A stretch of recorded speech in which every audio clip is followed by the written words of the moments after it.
Manhood is exceptionally hard, and life is hard. But how you shape yourself will determine how hard it is for you and how miserable it will be. As a man, there is no easy life. Your life is not about being easy. Your life is not about being happy. Your life is always going to be difficult. All of the pain you feel, all of the sadness you feel, you're supposed to feel as a man, and you have two effective binary choices.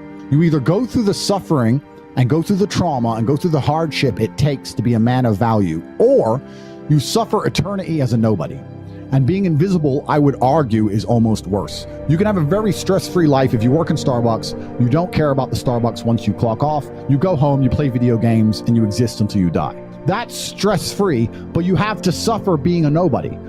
Alternatively, you can go out there into the world, try and implement your mark on the world, work hard, try to get rich, more money, more problems. You can try and start a business, the stress of that. You can lose your girlfriend because all you're doing is working. This is a new level of stress, a new level of trauma, but at least you'll be a somebody at the end of it. There's two ways to suffer. You either suffer as becoming a somebody, or you suffer as a perpetual and forever nobody. What did Napoleon say?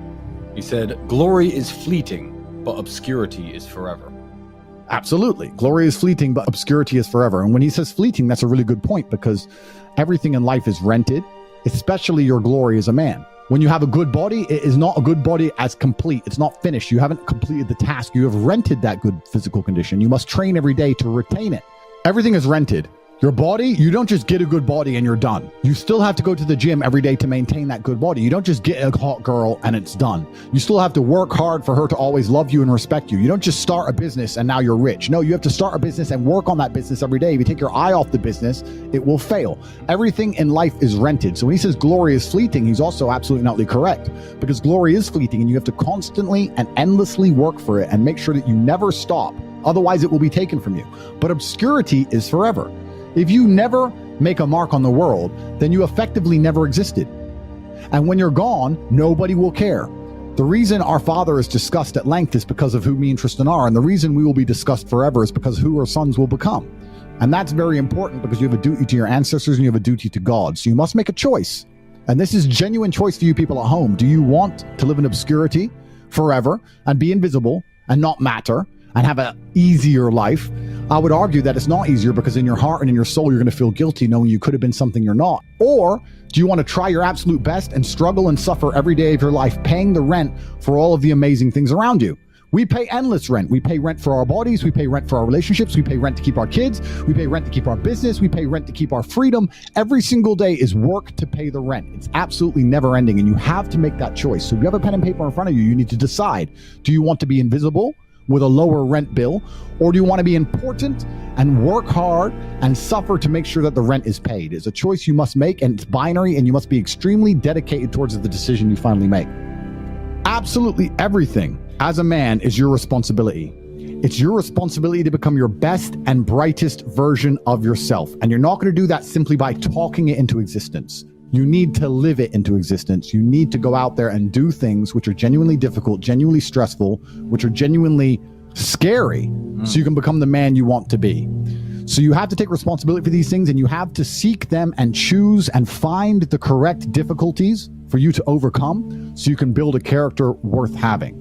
I believe that it's pain that teaches. I don't believe men especially can learn any way besides pain. We talk about learning a lesson the easy way or the hard way, and I'll tell you something. We've all been offered chances to learn a lesson the easy way our entire lives. And guess what? We didn't learn anything, and we kept doing it. It's natural, intrinsic inside of men. You'll see a man drive a car too fast and almost crash 100 times, and he won't learn his lesson until he's crashed that car. We only learn things the hard way. It's only pain that can teach a man. Every single time something bad happens to me, that's how I see it. I see it as God teaching me to make me more wise, more formidable, a more capable opponent, and that's how you have to approach life. Every single hero in every single movie goes through adversity. There's never been a hero movie where all he does is win. No, to be a hero, you have to suffer. If you're suffering in some degree, even if you're a normal guy with a normal job and you're suffering at your job, or you're heartbroken because your girl left you, or whatever, if you're suffering, that's part of your hero's journey. There is no hero's journey without suffering. If you have an easy life the whole way through, you never get to be a hero. That's the whole point of being a man, is that you're supposed to suffer. You're supposed to eat pain for breakfast. You're supposed to come and grow into a better version of yourself. That's exactly what life's supposed to be about as a man. If you want to be a superhero in life, you need to understand that For 80% of the movie, you're going to suffer. For 80% of the movie, you're going to lose. Watch any superhero movie. For 80% of the movie, it is nothing but pain and frustration and difficulty. And when your life is that way, you have a chance to grow into something fantastic, and you should thank God for every difficult thing he puts in your path. Think about a superhero movie. A man is unfairly imprisoned in a Romanian jail cell and trained so hard he emerges stronger than ever before. That is a movie.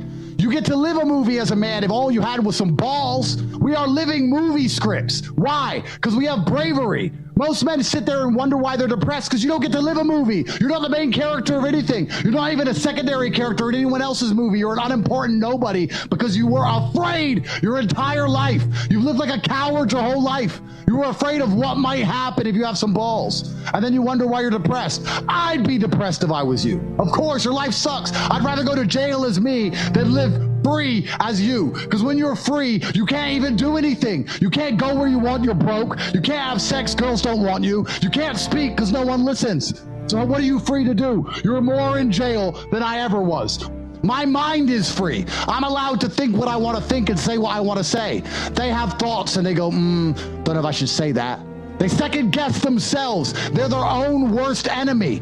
Every single part of me is on my team. I have enemies who want me dead. Fine. But every single part of me, my mind, my hands, my legs, every single part of me is on my team. My body doesn't second guess itself. My mind doesn't turn on itself. We don't break and self-sabotage. There's no civil wars inside of Andrew Tate. A lot of men no longer have shame. You have no shame left. You should be too ashamed to be a coward. You should be too ashamed to do the wrong thing. Where's your shame? Well, we destroy that, right? We destroy that even in schools with men and stuff. I'll tell you something. My brother can shame me into doing something. He can shame me. He can call me a pussy or a coward, and I'll stand up and say, no, I'm not, and I'll do the brave thing. Shame works for men sometimes. I say to men all the time. Men come to me and say, I can't get a girlfriend. I say, it's because you're a loser. You are a loser. Change that fact. Come to me and prove to me you're not a loser. I will shame him, and he will react to it, and his life will improve. But now we have men with no shame. They'll walk around with no shame at all, and then we wonder why we have a whole bunch of cowards. Cowardice is always the easy choice, but you should feel too much shame to take it. That's the problem. It's the path of man, it's the path of victory, and it's the only path to truth. It's the only path to genuine happiness in your heart. There's one path. There's one. There is one path to happiness, and that is masculine strength, and that is eating pain for breakfast and becoming a better person. The flavor of life is pain. You try to change the flavor, you're going to end up disappointed, you're going to end up weak, you're going to end up miserable. Accept the flavor and learn to love it. That's the only path to genuine competence and happiness within yourself as a man.